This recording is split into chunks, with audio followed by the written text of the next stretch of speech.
Hello and good morning. Magandang weather today, a bit sunny so we are going out with our toddler. This past few days kasi ay medyo maulan dito sa lugar namin. Kung hindi naman ay medyo malamig. So let's do this. Ayan si Aris. Bored na rin ang bata sa bahay. Kita nyo naman ang kalat. Memorize niya na yung mga flashcards na yan eh. Parang binagyo ang loob ng bahay no. So better spend all his energy outside. Ayan, i-hygiene muna natin para hindi naman mukhang napabayaan, di ba? We are going to the library today for a play group and also to read books and borrow books na rin. Medyo napapasobra na kasi ang screen time niya. And we notice a delay in his speech and poor eye contact as well. We know that this will lead to social isolation as he grow up. So we are limiting that now.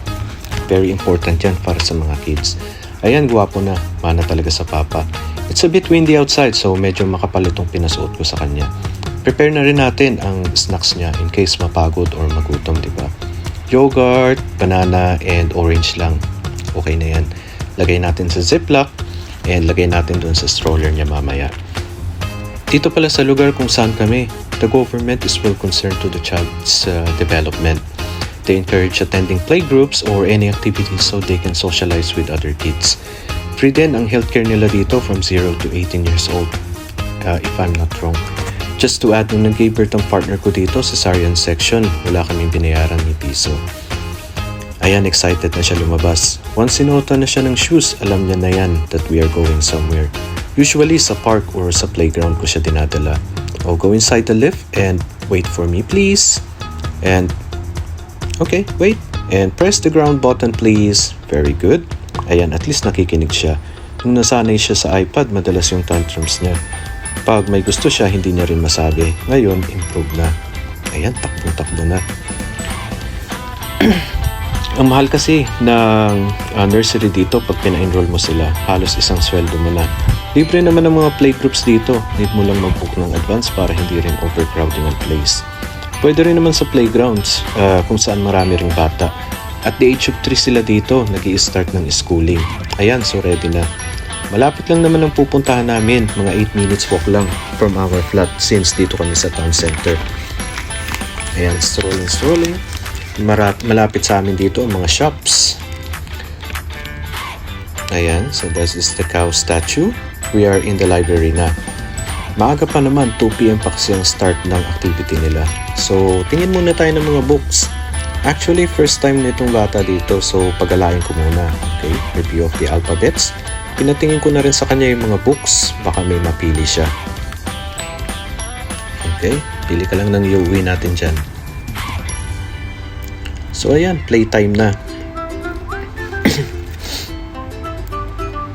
Nauna na yung book reading kanina by one of the staff pero naboring ang mga bata. Pati nga ako, inantok bigla.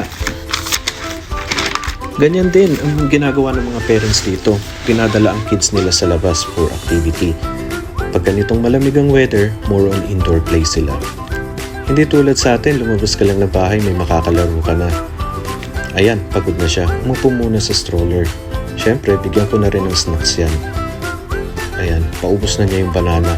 Dinalan siya ng isang bata kanina ng teddy bears, although hindi naman siya mahilig sa ganyan. So, pipili na rin ako ng mga books na ihiramin para iuwi. Included na kasi sa bedtime routine niya yung stories, pagbabasa ng books. Minsan nga siya na yung naghahanap ng books pag matutulog na. I-place lang natin sa machine ng books, i-scan ang library ID natin, then automatic madedetect ng system kung ilang pieces ang books at makikita mo rin ang titles dyan sa screen.